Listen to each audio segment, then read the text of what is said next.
Hi Vicky, so this is Chic, she's my border collie and I don't remember playing this game with her as a puppy.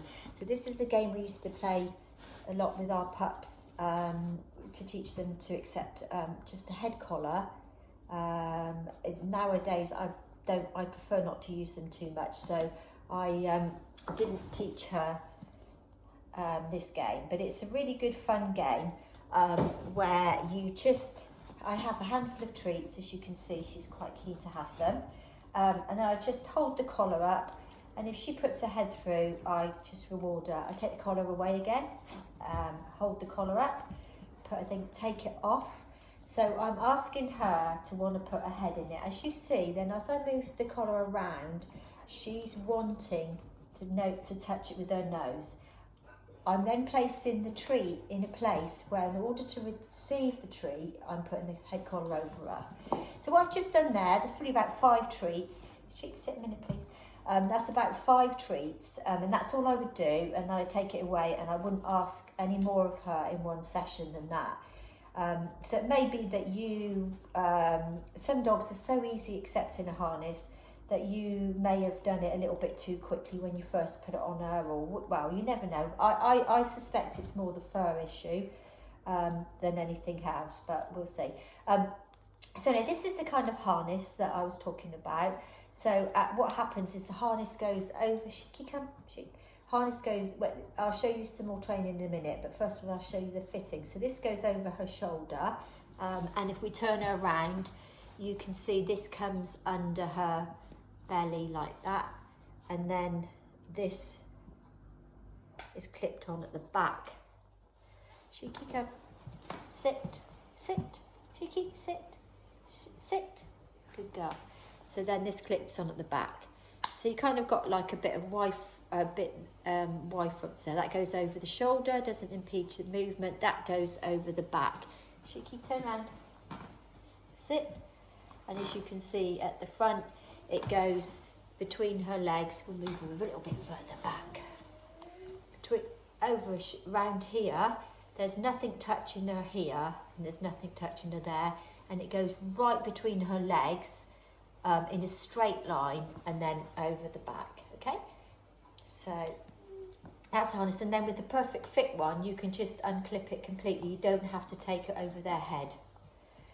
But I still do the training. So we just did 5 treats of asking her to want to put herself near it. So we now do another 5 treats. So 5 to me is quite a good amount of treats to get your dog to do something they're interested without getting too bored. So now you can see already she wants to put her head through. So now as she's putting her head through, I'm then gonna just have it hanging loose like that. Good girl. And then take it off. And I take it off, you can see by the fact she's putting her ears back that coming off like that isn't comfortable for her. So that might be another reason why they don't like it. I'm not going to reward her for taking it off though. I'm only going to reward her for pushing her head through. Good. You see, as soon as I lift it up, so we'll move her away, sit. Harness. Good. So I don't know if you noticed then, she moved herself in order to get it off. So all I'm doing is rewarding her for putting her head in, and she's choosing to, and then I'm leaving it loose. I'm not tying it up just yet. Okay. So that's the next stage from the stage we've done. Okay. Good girl. As I said, with these ones, I tend to just unclip them there, so I don't have to take them off over their head. Again, some dogs don't like a harness come up over their head, which is why they then start to dislike them, especially if you get a piece of hair caught back again. So in another training session, so I would probably keep on that for a couple of days until you're getting the amount of push that I was getting from Chic. So as you can see, as soon as I got the harness, she's wanting to push through. Okay, sorry about this. It's her favourite treats are bread, and this seems to have crumbled. Come here. So once she's pushing her head through happily, she can come. The next stage I'll do is I will be putting that harness on and just feeding her while she's got the harness on. Maybe asking her to give a paw, or give another paw. Your other paw. This paw. Good. So just any little simple tricks so that she can do that. Again, then you take the harness off.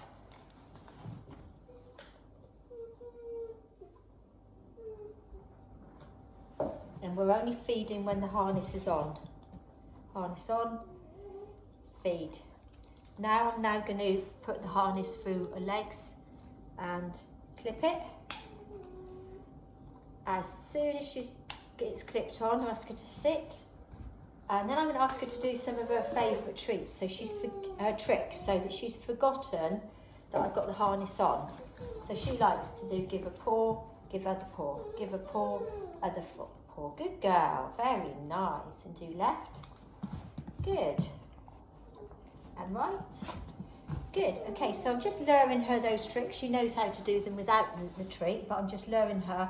And then before I take the harness off, I tend to just give a nice little massage.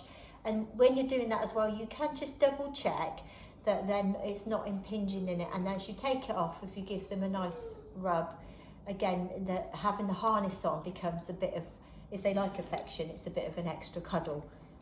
So that's always to help your dog enjoy the harness. Let them have control of the harness by pushing their head through themselves. Get them to do tricks, which we'll do with the parkour. Hopefully that will help Suri understand that a harness is good fun. All right, take care. Any questions, let me know, and I'll see you on Monday. Take care.